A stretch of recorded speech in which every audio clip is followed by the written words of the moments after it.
Béatrice Edouin, une vraie caricature de la Côte d'Azur. Fausse blonde, une tonne de maquillage, le verbe haut, un langage de poissonnière, une cagole, comme on dit là-bas. Et en amour, une tigresse, dominatrice, manipulatrice, emberlificoteuse, sans oublier bien sûr des amis voyous, un ancien mari braqueur et un petit studio secret dans lequel elle exerce des activités de massage et de relaxation. Contre rétribution, ça va de soi. Un jour, un de ses amants disparaît, un certain Claude Bichet, déménageur de son état. Elle lui avait mis le grappin dessus. L'a-t-elle fait assassiner? Cette enquête, une vraie salade niçoise. Beau soleil, à quelques pas de Monaco. C'est dans cette belle maison avec piscine qu'habitent Claude Bichet et sa femme Maryse. À 44 ans, Claude est un homme comblé, marié, père de famille, patron d'une société de déménagement. Il a réussi. Tout va bien. Jusqu'à ce qu'en 1998, sa vie bascule. À l'occasion d'un déménagement, il rencontre une femme. Cette femme, c'est Béatrice Edouin. Elle ne va plus le lâcher. Car Béatrice est une de ces maîtresses qui rendent les hommes fous. Sensuelle, possessive, dominatrice. Une tigresse. Il était comme excité, impatient. Si elle n'était pas à côté de lui, il fallait absolument qu'il y aille, quoi. Il était comme aimanté à cette femme, hein. C'était envoûté comme envoûté. Il était fou d'elle, hein. Au début, tout au début, après, mais il était fou d'elle. Et Claude a vite du mal à cacher cette liaison envahissante à sa femme. Toutes les 5-10 minutes, ça téléphonait. Hein. Et elle rappelait. Elle lui téléphonait. Alors il se cachait puisqu'il était chez nous. Il y avait Maryse qui était là. Il pouvait pas... Alors c'était vraiment un jeu de cache-cache, c'était épouvantable. C'était épouvantable ce moment-là. Maryse comprend qu'elle est en train de perdre son mari. Elle a tout essayé, mais par tous les moyens. Hein, par la magie, partout. Par tous les moyens, elle a essayé de le garder. Sur les conseils d'une voyante, Maryse, la femme bafouée, imbibe de son sang un morceau de sucre avant de le dissoudre dans le café de son mari. Mais le filtre d'amour n'a pas beaucoup d'effet. Maryse ou Béatrice? Béatrice ou Maryse? Claude est perdu. Un coup il partait, un coup il revenait, un coup il partait, un coup il revenait. Il faisait que ça, malheureusement. Ben, je crois qu'il ne pouvait pas choisir. Que les deux ne lui laissaient pas la possibilité de choisir. Il pouvait pas être avec une, que l'autre, Je pense que mon frère s'est trouvé coincé. Et le vaudeville a commencé à mal tourner quand Claude est parti quelques jours en Auvergne avec sa femme. La maîtresse a vu rouge. Elle est quand même allée jusqu'en Auvergne, chez eux, leur casser la porte d'entrée à coups de pierre et de talons pour qu'ils sortent de là, de la maison, le matin. Et effectivement, il a pris sa valise et il est reparti avec Béatrice. Béatrice a fini par gagner. Il a quitté sa femme et leur maison confortable pour s'installer avec elle à Beaulieu-sur-Mer. Un petit nid qui aurait pu être douillé si Béatrice n'avait pas été Béatrice. Elle faisait que l'insulter. T'es qu'un con, tu vaux rien, t'es rien, enfin que des insultes.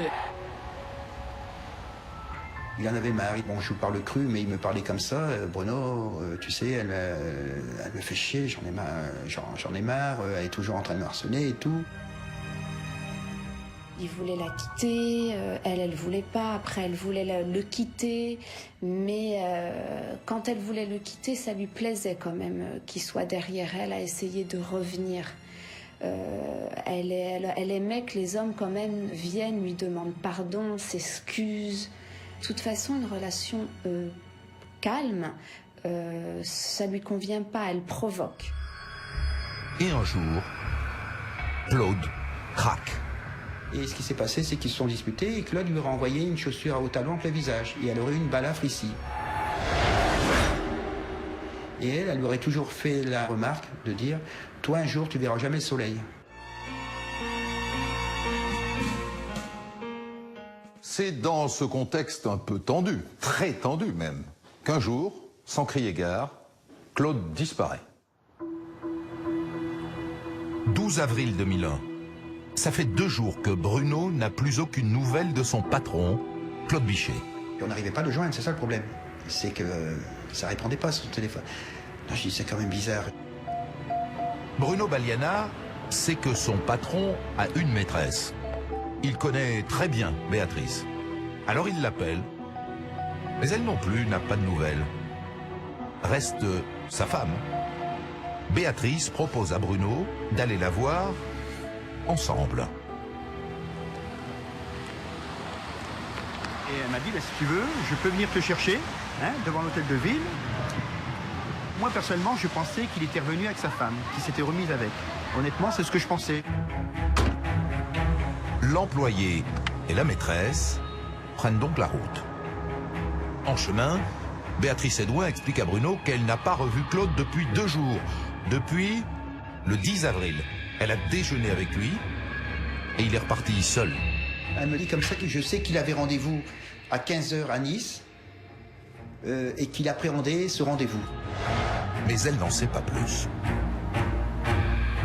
Quelques minutes plus tard, Béatrice et Bruno arrivent à Peille, sur les hauteurs de Monaco. C'est dans ce village que Maryse Bichet s'est installée quand Claude l'a quittée pour Béatrice. Et elle n'a pas l'intention d'y accueillir sa rivale. Bruno le comprend très vite. Maryse, elle nous voit arriver et elle descend. Et je fais, qu'est-ce qui est arrivé, Bruno? Qu'est-ce qui est arrivé? Béatrice dit, Claude, il a disparu. Et Maryse, tout de suite, a dit, c'est toi qui l'as fait tuer. C'est toi qui l'as fait tuer. Maryse ne peut pas souffrir Béatrice. Alors s'il est arrivé malheur à Claude, forcément, Béatrice y est pour quelque chose. Maryse était en pleurs, vraiment elle était en pleurs. Et alors elle était, mais non, on va le retrouver, tout.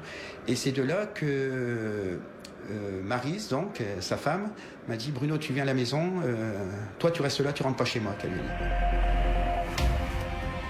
Bruno et Maryse alertent alors toute la famille de Claude, et notamment sa sœur, qui vit en Suisse. Elle me téléphone, elle me dit, il est chez toi? J'ai dit, pourquoi qu'il serait chez moi? Il est en plein travail, il ne veut pas être chez moi. Alors elle était un peu fâchée. Alors j'ai dit, eh ben, je descends. Le jour même, Maryse se rend au commissariat de Beau-Soleil pour signaler la disparition de son mari. La police diffuse une photo et le signalement de Claude Bichet.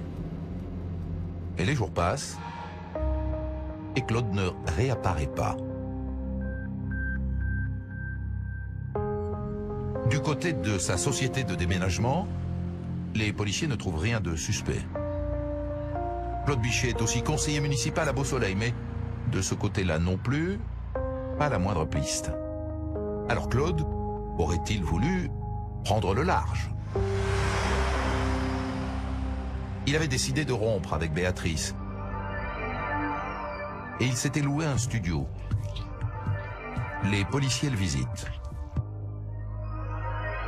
On voit que la vaisselle n'est pas encore effectuée, du linge sale se retrouve dans la machine à laver, le magazine télé donc est ouvert à la page du 9 avril. Tout ça, donc, on a pensé qu'on n'est pas en présence d'un départ organisé d'une fugue. À l'évidence, M. Bichet comptait rentrer le soir même. Au total, les policiers trouvent ça inquiétant.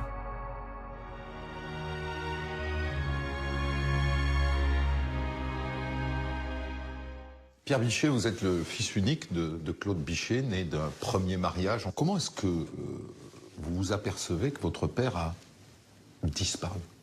Alors je m'aperçois de sa disparition quand ma tante de Suisse me contacte et me dit, voilà Pierre, regarde que j'ai ton père qui m'appelle plus. J'aimerais bien savoir ce qui s'est passé, est-ce que tu peux voir de ton côté, toi qui es proche? Alors moi je ne m'affole pas de suite parce que bon, je n'ai pas à m'affoler du moment où je veux dire, moi j'ai quelques contacts avec mon père, moins souvent que ma tante, mais j'ai quelques contacts quand même. Je me suis dit, bon, je vais quand même prendre un peu le devant en contactant un ami gendarme qui me dit, écoute Pierre, à ce niveau-là, il n'y a qu'une chose, c'est porter plainte pour disparition. Quel genre d'homme était votre père? Alors, mon père était très jovial, travailleur. Il aimait faire la fête. Je veux dire, c'était un bon père, quoi. Vous l'avez vu très peu de temps avant sa disparition. C'est Oui. un peu un hasard, ça. Oui, je le vois le dimanche 8 avril. Il monte, il était très, très content parce que j'étais avec mon fils. C'était le seul petit-fils qu'il avait. Et il n'avait pas l'air de s'inquiéter plus que ça. Il était content de nous voir. Au moment où il disparaît, vous avez des pistes. Vous pensez à une fugue, vous pensez à un suicide, vous pensez tout de suite à un meurtre Non, moi je ne m'inquiète pas tout de suite, mais ma femme reçoit en fait un coup de téléphone de Béatrice Edouin.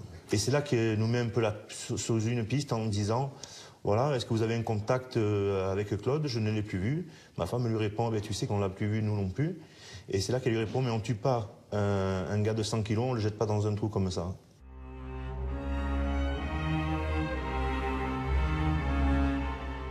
La famille Bichet croit au pire des scénarios. Alors, elle porte plainte contre X pour assassinat.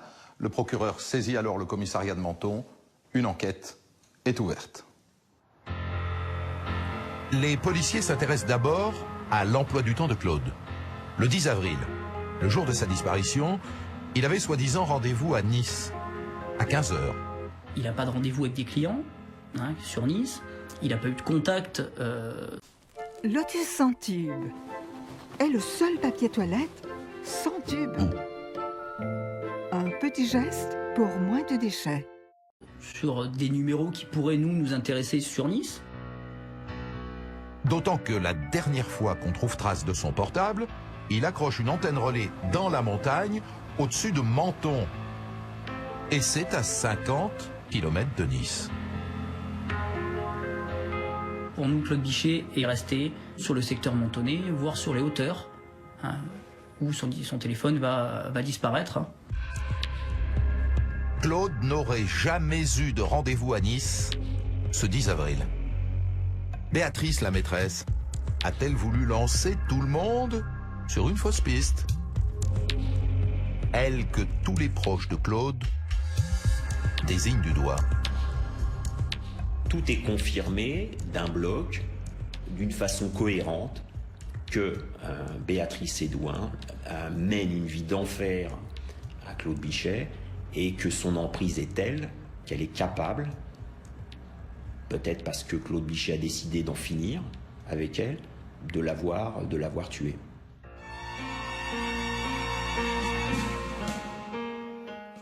Ça bardait entre Béatrice et Claude. Mais de là à ce que ces deux-là s'entretuent, il y a un pas.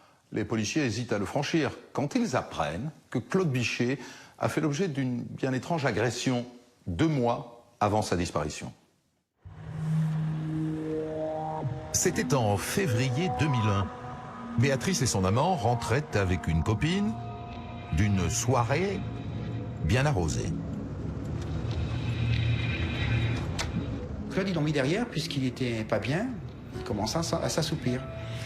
Et donc, à un moment, ils ont vu une personne vers 2h ou 3h du matin, je ne sais pas exactement, qui faisait du stop.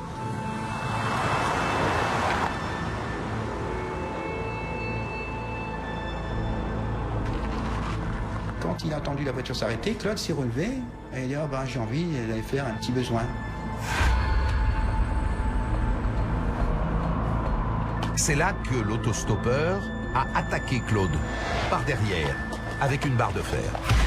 Et costaud comme il est, il faisait quand même pas loin d'1m87, 1m88, Claude. Il s'est retourné, il a attrapé le gars, il lui en a mis 2 en pleine figure. Le gars, il est tombé dans le bas du ravin.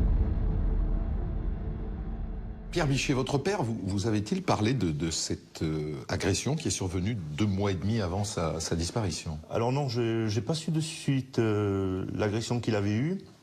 J'ai juste eu un passage quand on était au restaurant avec Béatrice Edouin et ma femme, où là, il lui dit en face, sur le moment d'énervement, je sais que c'est toi qui as fait ça, tu ne l'emporteras pas au paradis. Et là, vous ne savez pas de quoi il s'agit? Alors, je ne sais pas de quoi il parle à ce moment-là. Et c'est là qu'elle lui répond, mais qu'est-ce que tu racontes? Ne dis pas n'importe quoi. Voilà. Et puis lui, il était sûr de lui, que je veux dire, sur ce coup-là. Et c'est là que j'ai su plus tard qu'il avait été agressé par un autostoppeur, qu'il avait pris un coup de cutter, qu'il avait fait des jours d'hôpitaux que j'étais pas au courant non plus. Il avait porté plainte? Bon, à la fin, il me dit, j'ai pas de preuve que c'est elle, mais je sais que c'est elle. Alors, je veux dire, s'il n'a pas de preuve, il ne veut pas aller porter une plainte.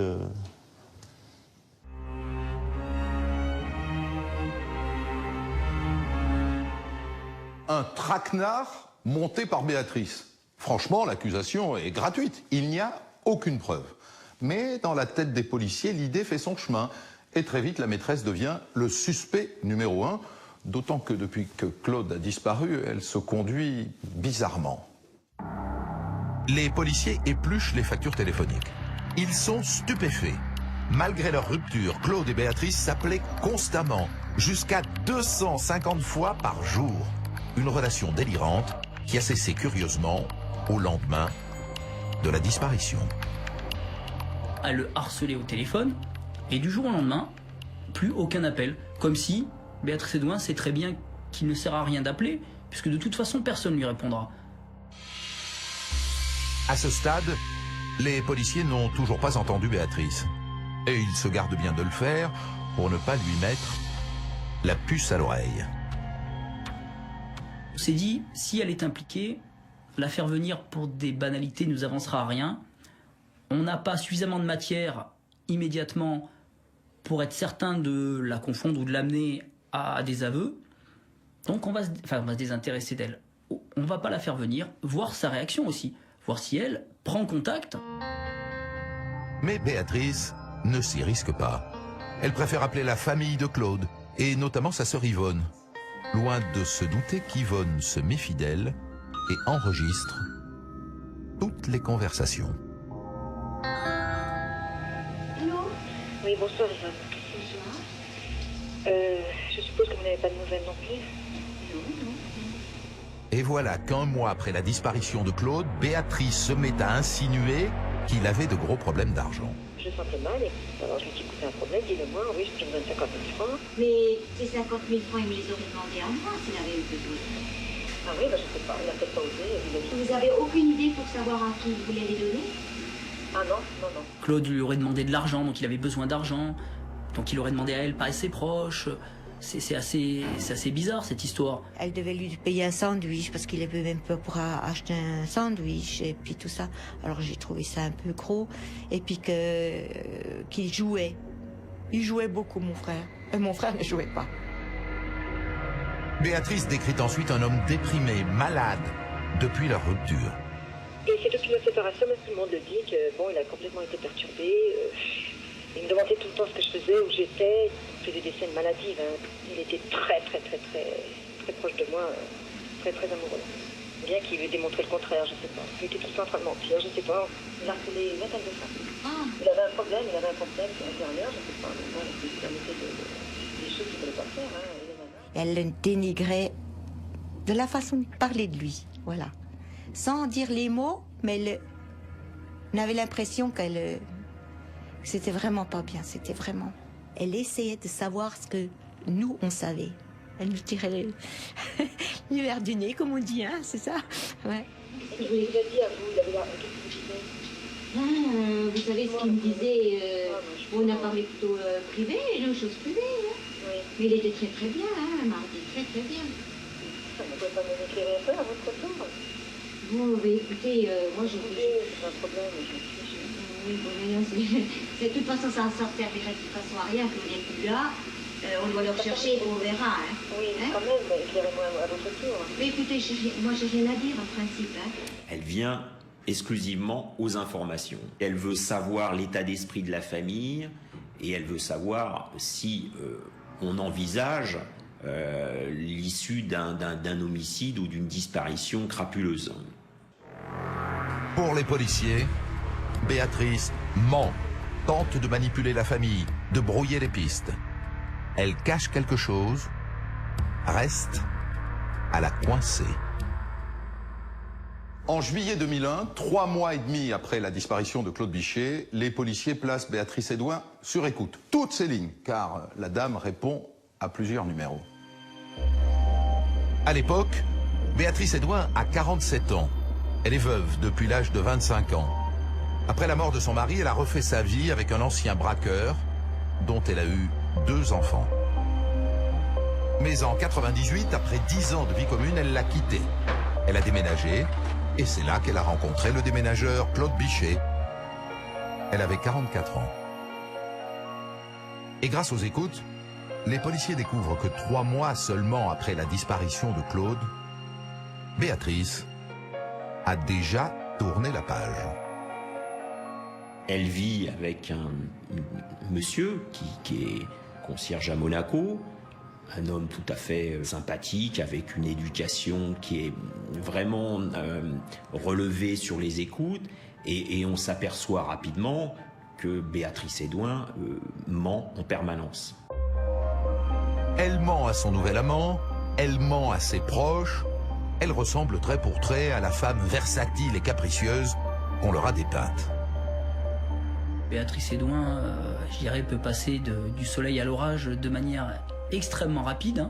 Elle peut être complètement changeante, elle peut être très gentille avec quelqu'un au téléphone et dans la même seconde exploser complètement pour des raisons qui à la limite peuvent être futiles. On est dans des situations d'hystérie complète. On passe du bisounours à une vulgarité outrancière. C'est un personnage absolument impressionnant, capable de faire avaler à n'importe qui n'importe quoi. Béatrice Edouin ne travaille pas. Officiellement, elle vit grâce aux allocations familiales.